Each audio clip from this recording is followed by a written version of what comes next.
Boa noite a todos. Antes de iniciar aquilo que eu vou falar, eu queria ler para vocês uma parábola e depois desta parábola, então, eu vou desenvolver aquilo que eu quero dizer. Fica em Lucas, capítulo 18, versículo 9. Diz assim: Jesus disse esta parábola a alguns que confiavam em si mesmos, crendo que eram justos e desprezavam os outros. Dois homens subiram ao templo para orar. Um era fariseu e o outro cobrador de impostos.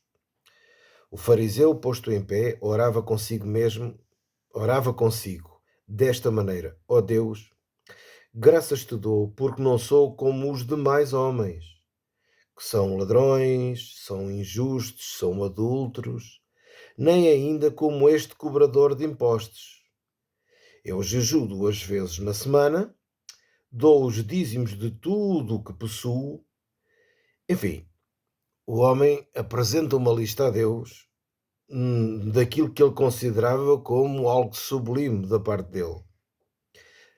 O versículo 12 diz assim, o versículo 13 diz: o cobrador de impostos, porém, estando em pé de longe, nem ainda queria levantar os olhos ao céu, mas batia no peito, dizendo: ó Deus, tem misericórdia de mim, pecador, que sou pecador. Digo-vos que o cobrador de impostos, é Jesus que está a falar, desceu, sai do templo justificado para a sua casa, e não aquele, ou o primeiro. Porquê? E depois Jesus explica: por qualquer que a si mesmo se exalta, será humilhado, e qualquer que a si mesmo se humilha, será exaltado. Ora bem, o contexto desta parábola, se vocês forem um pouco atrás, no capítulo 17, versículo 20, há uma pergunta feita pelos fariseus que diz assim: interrogado pelos fariseus sobre quando havia de vir o reino de Deus, respondeu-lhes. Ora bem, repare, os fariseus estão a questioná-lo, a fazer-lhe perguntas, e Jesus começa a explicar o registro que Lucas tem aqui de algumas passagens, mas vem neste contexto, é no contexto de responder aos fariseus. E depois até que chega aqui a esta parábola. Você pode imaginar os fariseus a ouvir esta parábola. O fariseu era da seita que, entre eles e os saduceus, era a seita que mais se considerava guardiã da lei. Eles eram tão ferrenhos que, para além da lei, eles tinham 630, creio eu, se a memória não me falha, de mandamentos deles mesmos, criados por eles, que para eles estava no patamar igual ao da lei. A importância era a mesma. Eles chamavam a tradição dos anciãos. Eram os mandamentos que, para além da lei, eles tinham trazido. E esta gente consideravam-se como o padrão moral e dos bons costumes de Jerusalém, e não só de Jerusalém, mas de Israel. Então eles achavam que eram a autoridade ideal. Sempre que aparecesse alguém, algum profeta, alguém guiado por Deus, ou alguém que, movido pela força da política, eles iam ver, estando eles à espera do Messias, que ainda hoje estão, eles iam procurar ver se de facto este homem seria o Messias ou não. Mas o Messias, na visão dos fariseus, tinha que encaixar no padrão que eles achavam que seria. Só que Jesus desencaixava completamente desse padrão. Ora bem, eu queria falar hoje sobre paradigmas e preconceitos. E o que é um paradigma? O paradigma é uma estrutura. Um paradigma, eu não estou a usar a palavra num tom depreciativo, não. Um paradigma é uma estrutura. Jesus tinha e tem o seu paradigma. Nós, ao olharmos para os Evangelhos, nós aprendemos a conhecer Jesus e o seu paradigma, a sua forma de pensar, a sua forma de ver o mundo, de olhar o mundo, de olhar para a humanidade, de olhar para os diferentes. Nós conhecemos a forma de Jesus pensar e podemos interpretar os evangelhos pela forma que Jesus tinha de lidar com as pessoas, pela forma dele pensar. E esta parábola é mais uma que manifesta a sua forma de pensamento, o seu paradigma. Os preconceitos é que, por vezes, podem ser depreciativos, sim, porque é um conceito que nós temos dentro de nós, na nossa cabeça, no nosso coração, acerca de determinado assunto, que já está pré-concebido. Quer dizer, antes de nós sabermos alguma coisa sobre, por exemplo, determinado indivíduo, nós aceitamos aquilo como sendo verdade. Nós nem sequer questionamos para saber se é verdade ou mentira. Então nós olhamos para as pessoas, muitas das vezes de acordo, não com nós cristãos, não de acordo com aquilo que Jesus ensina, mas de acordo com aquilo que nós acreditamos e achamos que é o correto. É isto que Jesus diz: se a tua forma de olhar é má, mas tu achas que é luz, então as trevas são muito grandes em ti. Porque se tu achares que é luz a tua forma de olhar, mas isso não está correto, é porque há trevas e é aqui que nós precisamos de ter cuidado e de ter muito do juízo que nós fazemos. Repara uma coisa, quando Jesus diz não julgueis para que não sejais julgados, está a falar disto. Está a falar de paradigmas, da nossa estrutura, e há aqui coisas que de facto em mim e em si precisam de ser destruídas. Nós precisamos de ter a humildade de reconhecer que há coisas em nós que não estão bem na nossa forma de pensar, na nossa forma de falar, de agir, de atuar, de estar na sociedade, de estar na família. Enfim, nós passamos a vida a corrigir-nos porque isso é bom que assim aconteça, porque Deus está do nosso lado para nos ajudar. Deus sempre faz uma viagem connosco no nosso interior, vai trazendo luz ao nosso interior e nós precisamos de ter a humildade daquele cobrador de impostos para aceitarmos o amor e a ajuda de Deus na nossa vida. Não há heróis, não há santarrões. Os santarrões é puro teatro, é pura hipocrisia. O que há é cada um de nós tem uma caminhada e nós cristãos somos chamados a ser discípulos. E ser discípulo não é ser religioso. Ser discípulo é ser humilde. Ser humilde não é ser otário. Ser humilde é procurar ser como Jesus. Nenhum de nós é perfeito, mas é procurar ser como Jesus. E como é que Jesus lidava com os diferentes? Quando Jesus falava para multidões, ele sabia que estavam ali pessoas de todo o tipo, com todo o tipo de pensamento. Jesus conhece a humanidade e sabe o que é a humanidade, o que é o ser humano, o que é o homem.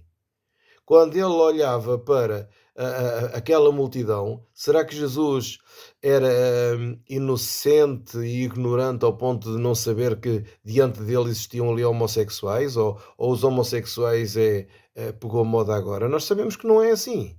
A homossexualidade sempre existiu. Agora, quando Jesus está diante das multidões, nós não vemos um dedo acusatório. Quando Jesus está e se oferece e tem prazer e tem alegria de estar com as crianças, nós percebemos, e quando os discípulos tentam impedir as crianças, ele diz: não, não, não, não, deixem-nas vir a mim. Quando ele tem todo o prazer e a alegria de estar sentado a comer, a jantar, a almoçar na casa de cobradores de impostos, que eram os publicanos, onde havia gente que o relato bíblico que aparece eram pecadores. Ora, pecadores eram todos aqueles considerados à margem do templo, à margem das sinagogas, à margem de toda aquela ideologia religiosa. Esses eram considerados pecadores. E aqui incluímos também onde havia bastantes cobradores de impostos, havia mulheres da noite, enfim, havia toda uma série de companhias que estes fariseus e saduceus e os outros e religiosos aquela rapaziada toda do templo, dos sacerdotes, olhavam para isto e desprezavam estas pessoas. E é interessante que Jesus tem prazer em estar com esta gente. Jesus não entra numa casa forçando a mudar a vida de ninguém. Nós vemos Jesus a sentar-se à mesa com estas pessoas e ele não impõe nada a ninguém. Só que quando ele falava, ele é a palavra que se fez carne. As pessoas escutavam, as decisões são das pessoas. Ele não conduzia ninguém em orações. Ele não pedia, olha, vocês venham, aceitem-me, aceitem como vosso Senhor e Salvador. Não. Ele só chamou até ele, venham até mim os cansados, os oprimidos e sobrecarregados, eu vos aliviarei. Tomem o meu jugo, quer dizer, tomem o meu ensino. Aprendam de mim, disse ele. Jesus disse, aprendam de mim, que sou manso, sou humilde de coração. E esta deve ser a característica dos professores, dos mestres, daqueles que ensinam. Mansidão não é ser totó. Mansidão não é deixar-se espezinhar. Mansidão tem a ver com equilíbrio, tem a ver com visão, tem a ver com termos a sabedoria de podermos nos afastar um pouco para ver melhor as coisas. Como disse Saramago, para ver melhor a ilha é preferível, é melhor afastar-se um pouco da ilha, não é? E eu posso imaginar que eu estou a imaginar quando os astronautas estão lá em cima e começam a entrar em órbita e começam a ver o planeta Terra, um planeta tão bonito. Quem, quem está de fora olha para o nosso planeta, caramba, quem vai dizer que nós temos tanta miséria e desgraça aqui assim, uma coisa tão pequena, porque isto é pequeno, comparando com outros planetas e com as galáxias que para aí cada vez mais são descobertas, nós somos tão pequeninos, somos um grão de areia, enfim, tanta miséria e tanta guerra e tanta desigualdade. Mas, para dizer o que é, por vezes manso é isto, nós afastarmos-nos um pouco para podermos ver melhor, observar melhor. E Jesus é o equilíbrio, é o padrão de equilíbrio. E nós olhamos para ele e ele é o nosso padrão em tudo. Ele próprio depois também diz assim: quem vê a mim vê o Pai. Ok, então como é que eu conheço Deus? Por Jesus, pela forma como Jesus falava, pela forma como Jesus lidava com as pessoas. Então, Jesus sempre lida com as pessoas de acordo com aquilo que está no coração delas. Ponto. Ponto. Este cobrador de impostos, aqui na parábola, se ele está a bater no peito e está-lhe a doer, ele está-lhe a doer a consciência, ele está ali cheio de culpa, ele nem sequer tem palavras, ele nem tem forças para orar. É o que Jesus diz, ele nem levantava os olhos, nem levantava a cabeça. Ele só disse, tem misericórdia de mim, ó Deus. E Jesus diz que bastou isto. Não tem a ver com palavras, tem a ver com o coração. E Jesus disse que nesta história, foi para casa justificado. O outro, que estava ali a fazer uma lista diante de Deus, não fosse Deus esquecer-se das coisas boas que ele fazia, ou que ele achava que eram boas, enfim, diz que saiu na mesma, conforme entrou, conforme saiu. Porquê? Porque ele orava era consigo mesmo. Ele está ali cheio de vaidade. A estrutura de pensamento e de coração deste homem é uma estrutura tão dura, que o amor de Deus não pode entrar, não consegue entrar dentro do coração, de um coração destes. Porque são pessoas que confiam em si mesmas. São pessoas que, ao olharem para elas, são tão confiantes em si mesmas que acham que são justas e desprezam os outros. Tanto que ele estava a dizer: eu não sou como os outros que roubam, que adulteram, que fazem, que acontecem, nem como aquele ali, aquele cobrador de impostos. Ele compara-se aos outros. E é aqui que eu quero pegar também no preconceito. Nós precisamos ter mesmo cuidado. Mesmo cuidado. A igreja, quanto mais nós caminhamos para o fim, é aquilo que Jesus disse, que por se multiplicar a iniquidade, por se multiplicar o ego, a frieza, por se multiplicar a, esta estrutura humana maligna de posse, o amor de muitos esfriaria. Em algumas versões é o amor de quase todos. E nós vemos o amor a esfriar. Nós olhamos para as igrejas, ouvimos discursos, ouvimos mensagens e achamos que aquilo é a obra de Deus.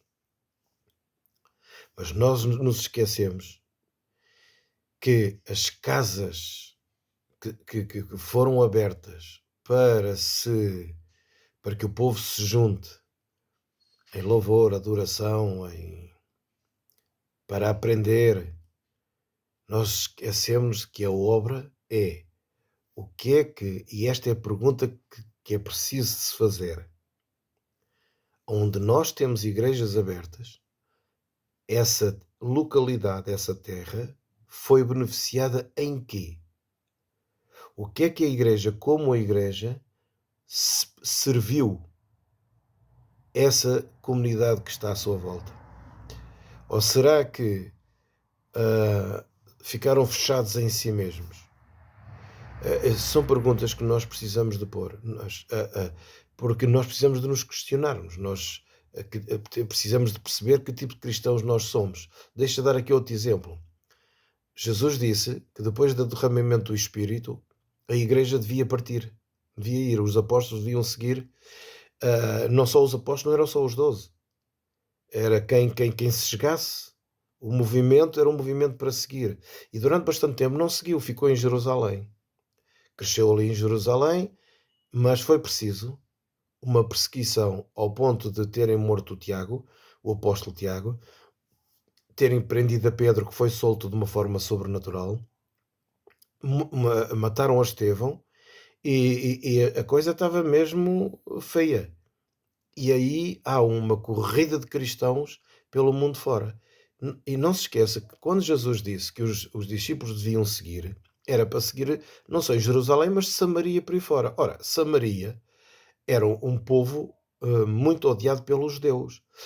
Então eu estou a falar de preconceito, eu estou a falar que não foi fácil para Pedro e para os demais, apesar de terem visto Jesus, apesar de tanta vez Jesus lidar com gentios e manifestar o seu amor aos gentios e trazer ensino e Jesus dizer tanta coisa, apesar disso tudo, eles fixavam-se não só nas casas, mas também no serviço e iam ao templo. Eles também iam ao templo. Havia coisas neles que era difícil se libertar por causa dos paradigmas. E é para purificar o coração deles e para que houvesse destruição dessas velhas estruturas, foi preciso que viesse perseguição para eles tomarem decisões drásticas de avançar. Então, Pedro um dia está em Cesareia, tem uma visão, e essa visão vem lá em Atos 10, salvo erro, é acerca de um centurião romano. E esse centurião romano, ele estava a buscar a Deus. Estamos a falar de um homem que não tem nada a ver com os judeus. Estamos a falar de um homem que faz parte do exército invasor que dominava Israel na altura. Mas ele estava a buscar a Deus. Teve uma visão também em que houve um anjo que se aproximou e que o informou que em Cesareia havia lá um homem chamado Pedro e que ele deveria ouvi-lo. Muito bem. Então, este centurião manda homens ter com Pedro, à procura de Pedro, e ao mesmo tempo Pedro está no terraço para orar, perto do meio-dia, ele tem fome, e de repente Deus aproveita a circunstância de Pedro para lhe manifestar uma visão em que ele vê um lençol com todo o tipo de animais que a lei proibia comer. E houve uma voz e diz assim: Pedro, mata e come. Na visão, e Pedro disse: Senhor, eu nunca comi o coisa imunda, eu não vou fazer uma coisa dessas. E a voz dizia: não chames imundo àquilo que eu purifiquei. Isto aconteceu por 3 vezes. Acaba a visão e chegam aqueles homens. E Pedro entende que a visão tinha a ver para que ele se voltasse para o mundo gentio. Aquela barreira étnica, aquele preconceito estava em Pedro.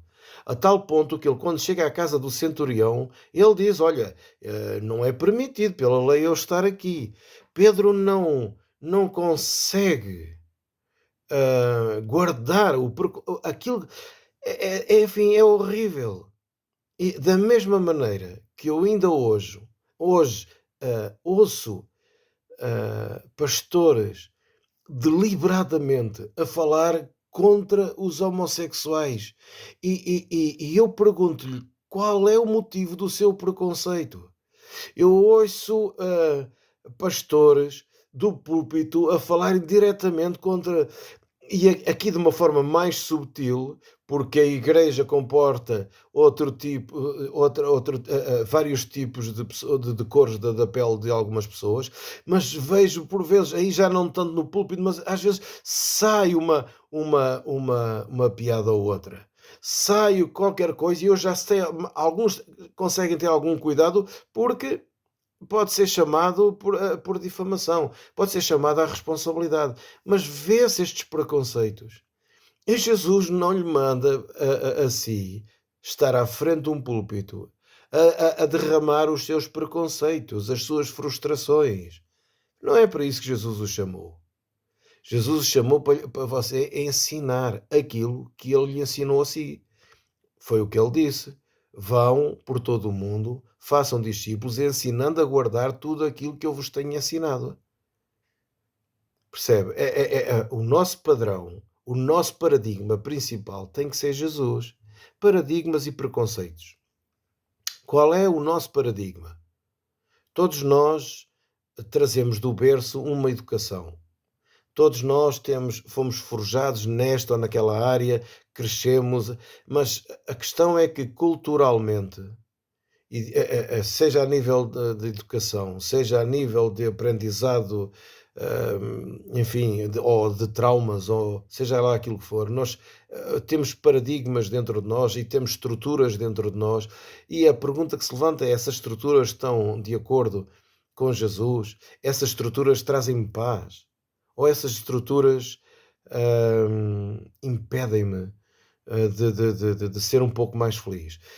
Essas estruturas faz com que eu destrua aquilo que há de bom à minha volta, percebe? Porque será que eu, se tiver um mau relacionamento com um filho meu, será por causa de mim? Será por causa de algum tipo de pensamento meu? Será tem a ver com a minha estrutura de pensamento?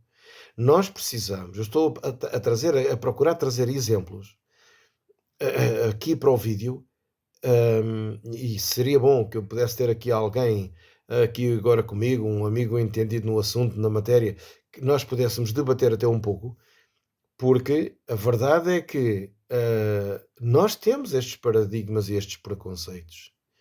Ó irmão, ah, eu chamo-lhe assim de irmão, independentemente de quem você seja. Porque ao fim e ao cabo, não há ser humano nenhum que venha a esta terra de uma forma acidental. E nós, ao fim e ao cabo, somos iguais. Nós somos diferentes nas estruturas, nas linhas de pensamento. Fisicamente também temos as nossas diferenças. Mas no coração de Deus, quem é que recebe mais amor? Nós vemos desgraças sobre povos a acontecer, como este está a acontecer em Gaza, mas e todos estes anos que têm acontecido em África, milhões morrem à fome, vítimas de guerra, vítimas de doenças. Ah, podemos perguntar onde é que está Deus, para haver tanta atrocidade. Deus está exatamente no meio desta gente. Deus está exatamente no meio. Mas a responsabilidade está entregue às mãos do homem. A maldade é humana.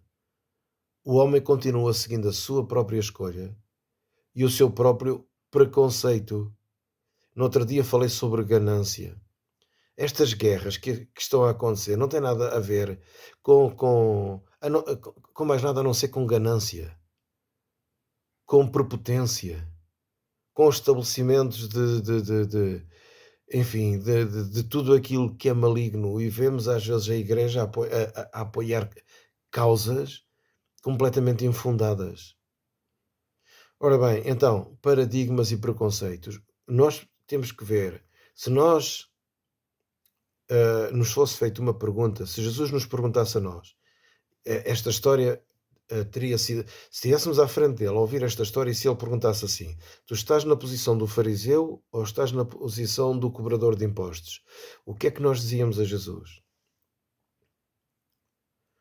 Qual seria a nossa atitude? Provavelmente nós já tivemos nas duas, não é? Provavelmente. Eu posso falar por mim, mas se calhar, com honestidade, você se calhar poderá responder da mesma maneira. A questão é, não passa a vida a comparar-se com os outros. Não passa a vida a olhar para os outros como seres inferiores. Não faça isso. Não faça isso. Porque aquelas pessoas que você acha que são abomináveis estão no coração de Deus. O resto é com Deus e com Ele. Muitas das vezes a igreja olha para as pessoas que não fazem parte de igreja nenhuma, olham para os ateus, olham para aqueles que até falam mal de Deus, que não querem nada com Deus, e os abomina. E esquecem-se que Deus os ama. E muita gente, muitas pessoas dentro desse grupo, eles são filhos de Deus no sentido da parábola do trigo e do joio, que os filhos de Deus foram espalhados pelo mundo inteiro. Estão espalhados por todo o lado. E agora vou chocar mais alguns. Estão espalhados pelas várias religiões. Você pergunta, então Jesus não disse que é o caminho, a verdade e a vida e ninguém vai ao Pai a não ser por Ele? Exatamente. É só por Ele. Agora, Ele não tem a ver com o nome, J-E-S-U-S. Ele é a essência. É exatamente a mesma resposta que Deus deu a Moisés. É o eu sou, é a essência. E Jesus disse que os filhos estão espalhados pelo mundo. Quem são os filhos? São aqueles que transportam a natureza do Pai. São aqueles que amam. Pronto, tudo se resume no amor. E do amor vem tudo o resto. São aqueles que amam a justiça, têm fome e sede dela. São os pacificadores. Como é que nós podemos olhar para uma igreja que apela ao armamento, que apela à guerra, que está sempre do lado do opressor, está sempre do lado daqueles que, de uma forma ou de outra, neste momento temos povos a serem deslocados, e não são só os palestinos. Nós temos uma parte dos arménios que estão a ser deslocados por causa da construção de um oleoduto que se vai ali fazer. E isto tem interesses turcos, tem interesses de várias regiões ali. Há tanta coisa a acontecer no mundo inteiro que os interesses vêm de uma ponta à outra. Não há inocentes aqui na história. Não há os inocentes estão a levar com bombas em cima. Esses sim são os inocentes. Esses são os inocentes. Sejam eles israelitas, sejam eles palestinianos, sejam russos, sejam ucranianos, africanos, os africanos que nunca pararam de ter guerra. Eu pus um story há pouco tempo sobre a deslocação de milhões de pessoas na República Democrática do Congo. Eu estive ali em Kinshasa, na altura era o Zaire, e via a tristeza que aquele povo viveu debaixo de uma ditadura do Mobutu de 777, depois foi tudo o resto, toda a gente embrulhada, ditadores que são colocados por potências que apenas querem extorquir diamantes, querem extorquir as riquezas, o petróleo, o gás natural, o ouro, etc., destes países. Portanto, as coisas funcionam assim, mas nós os filhos, qual é o nosso olhar para isto? Não transportamos nós o desejo da paz? Se somos filhos de Deus, então não somos pacificadores. Não é o que Jesus disse. Bem-aventurados os pacificadores, porque eles serão chamados filhos de Deus. Então, quando você vê gente a apelar à paz, olhe para aqueles pacificadores e veja-os como filhos de Deus. Qual é o problema? Quando nós entramos num conflito, é para pôr água na fervura, não é para pôr lenha.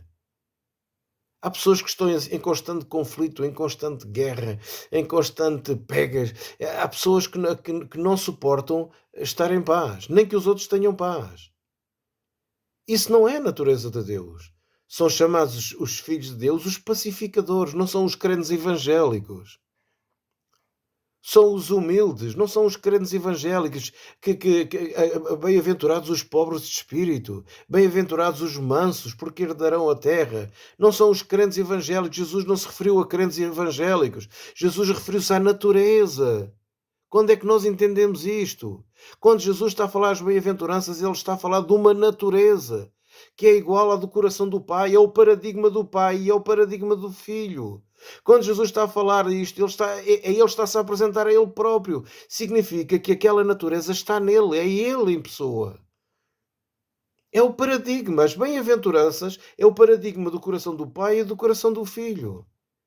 E não tem a ver com religiões. Tem a ver com corações.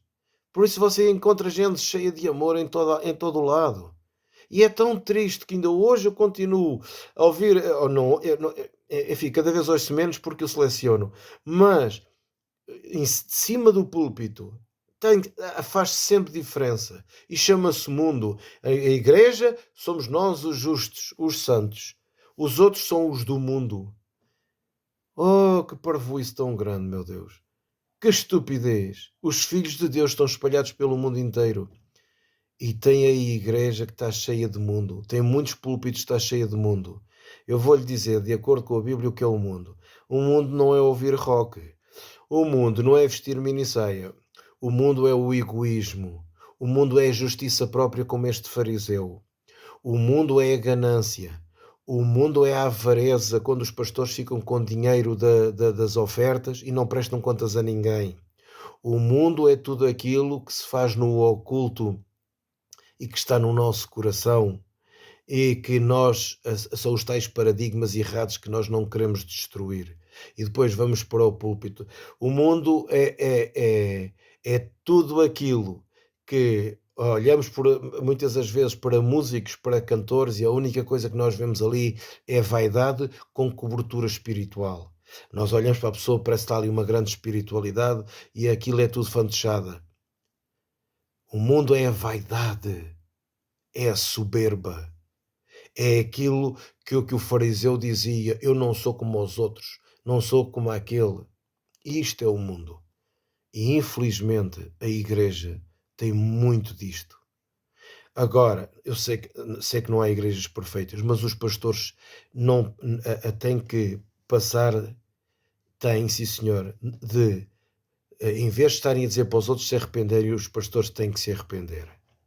Não há ninguém. O arrependimento é um dom de Deus, porque arrependimento não é só o peso da culpa acerca de alguma coisa, é a consciência que se ilumina e não só nos mostra a nossa responsabilidade de assumir, como mostra a nossa responsabilidade de caminhar noutra direção. É a metanoia, é a palavra grega para arrependimento, é uma expansão da nossa consciência. E isto provoca em nós maturidade. Isto sim, quando nós que passamos palavra a outros, seja nas redes sociais, seja em cima de um púlpito, quando isto acontece connosco, o nosso coração se enche de amor. E mais, sabe o que é que faz acontecer mais? Faz você sair do púlpito e ir aos sítios mais podres, ou considerados mais podres, das localidades onde vocês têm as igrejas. Não é fazer coisas bonitas, é pôr as mãos na massa. Fazer coisas bonitas não passam de ser bonitas, mas ponham as mãos na massa, saiam dos púlpitos, saiam das igrejas e vão visitar os lugares que cheiram mal. Vão visitar aqueles que nada têm.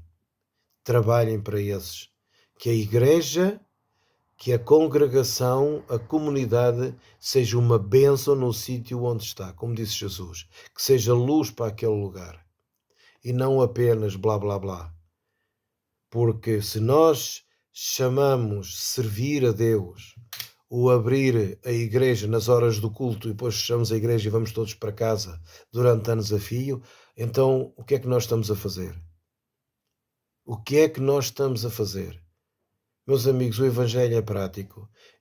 prático na nossa vida, que nos deve derrubar preconceitos e paradigmas que estejam errados. E isso faz com que o arrependimento seja uma constante na nossa vida. E ao mesmo tempo cria em nós não apenas um espírito altruísta, mas o amor cresce em nós. E este amor nos vai impulsionar para os outros. Nós só não nos movemos em direção ao outro quando nós não temos amor no nosso coração. Entenda isto. Quando uma igreja, uma comunidade, uma congregação está fechada em si mesma, a cidade em si, a vila em si, a aldeia em si, não, só os conhece porque tem um letreiro na porta, significa que o amor não passou das portas cá para fora. Significa que a palavra amor é falada, mas não é vivida. Porque isto tem tudo a ver com a cabeça, tudo. Nós somos um corpo e a cabeça é Cristo. E o corpo deve-se manifestar de acordo com a cabeça. Então, conforme a cabeça pensa, o paradigma da cabeça, que é Cristo, e está aqui registado nos Evangelhos, é como a igreja deve viver na sua localidade. Se ela não está a viver, significa que o amor não constrange. Paulo diz que o amor nos constrange, nos impulsiona, nos motiva. Se isso não está a acontecer, é porque o amor não passa apenas de palavras ocas. Portanto, é muito importante nós analisarmos estas questões à luz dos ensinamentos de Jesus, porque ele diz: a qualquer que se exaltar será humilhado, e qualquer que se humilhar será exaltado. Então nós precisamos desta humildade de reconhecermos que há paradigmas e preconceitos que não devem estar em nós. Que, quando nós reconhecemos, isto está errado. Ok, está errado. Ok, vou deixar de pensar assim, vou começar a ver as coisas de outra forma. Vou começar a abraçar o diferente. Uma vez eu vi um apóstolo, alguém titulado como apóstolo, a orar pelas pessoas, e havia um grupo de pessoas que cheiravam muito mal e estavam sujos, muito sujos. E este apóstolo, ele estava com nós das pessoas. Ele estava com nós, percebe? E mal tocava com a ponta dos dedos, que era para não se contaminar. Eu com muita tristeza reparei nisto, mas não foi só eu que reparei. Entende? Você está a imaginar Jesus com nós das pessoas? Você consegue imaginar um Jesus que está fechado dentro de uma congregação e que não sai para a localidade? Você consegue imaginar isso? Você consegue imaginar um Jesus como este fariseu, que se exaltava a si mesmo das coisas que ele fazia e que olhava para o outro com desprezo? Você consegue imaginar um Jesus assim? Ou você consegue imaginar um Jesus que chorava com os que choram, que se chegava ao pé daqueles que sofriam perdas irreparáveis, que se chegava àqueles que eram considerados cães pelos judeus, como a Cirofenícia, como qualquer gentio, os samaritanos, mas ele se chegava sempre com amor, da mesma forma, sem preconceitos, em que ele permitia que mulheres se sentassem aos seus pés, quando isso era uma coisa impensável, em que ele derramava uma compaixão e um amor, até pelos religiosos, que sabendo e reconhecendo a dureza dos seus corações. Você consegue imaginar um Jesus contrário a tudo isto? Não, é impensável. Então por que é que nós vivemos um evangelho de uma dureza que nada tem a ver com o evangelho de Cristo? Porque é que nós, pura e simplesmente, nós não temos o prazer e a alegria de nos darmos, de manifestarmos à vila, à aldeia? Não é preciso uma manifestação, não é preciso. Não é preciso fazer propaganda, não é preciso marketing. Sabe o que é preciso? É você dirigir-se às pessoas certas, nos locais que precisam mais de ajuda, E você vai encontrar pessoas doentes que não têm dinheiro para os medicamentos, reformados que a reforma não chega quase para eles comerem, quanto mais para comprar a medicação, gente idosa que foi abandonada pela família por variedíssimos motivos. As prisões estão cheias de pessoas que precisam de uma palavra. Que mais é que eu posso dizer? Os bairros problemáticos. Nós queixamos de tanta coisa, do que os outros nos fazem, mas nós estamos dispostos a ir a esses sítios. Nós estamos dispostos a atender as necessidades das pessoas. As coisas que você tem na sua casa, que é em excesso. Pessoas que são altamente viciadas no consumismo, que têm roupa a mais, que têm calçado a mais, que têm tudo a mais, enquanto há pessoas a passar frio e fome. E você que se diz que é cristão, que vai ao domingo, ou ao culto, ou vai à missa, e que se benze, e que faz esses salamalecos todos, você tem a coragem de manter isso na sua casa, sabendo, tendo a consciência que há gente a precisar? E eu quero dar aqui um abraço a todos aqueles evangélicos ou católicos ou de outra religião qualquer, mas que se têm esforçado. E a Sandra estava a partilhar comigo, no Algarve, aqueles imigrantes que estavam a trabalhar e que têm sido, enfim, abusados. Não sei o que é que possa chamar mais. Vocês veem as notícias e associações que estão a ajudá-los. Esses manifestam a natureza do Pai. Agora eu incluo-me a mim também, porque eu próprio tenho que sempre me lembrar destas palavras. Tem sempre gente a bater à porta. Nós não vivemos abastados. E mesmo assim tem sempre gente disposta a lembrar-me daquilo que eu próprio ensino. Porque há sempre gente com necessidade de bater à porta. Eu faço parte de um grupo, se vocês quiserem associar, que são solidários, irem à minha página do Facebook e procurar. E deixa dizer o seguinte: há sempre gente a precisar. Há sempre gente. Por isso vocês falem com o vosso pastor, falem com o padre da vossa paróquia, para ver o que é que se está a fazer em prol não só da comunidade que faz parte enfim, da congregação, mas falem com o vosso líder para que possam ter mais alguma informação e poder atuar na vila, ou na cidade, ou na aldeia, ou no bairro que vocês têm a igreja, para que se possa fazer mais alguma coisa. E assim nós manifestarmos a natureza que nós transportamos. Portanto, paradigmas e preconceitos. Aquilo que é contrário ao ensinamento de Jesus, deite por terra. Venha da boca do seu pastor, venha da boca de quem vier. Você vê que não está de acordo com aquilo que Jesus ensinou, até você pode ler um versículo da Bíblia, não está de acordo com aquilo que Jesus falou, não conta, certo? Se é discípulo de Jesus, deixe-se guiar por ele. Um grande abraço a todos e, se gostar, subscreva, partilhe e vamos espalhar. Se acha que é bom, dê aos outros também. Um grande abraço a todos, até à próxima.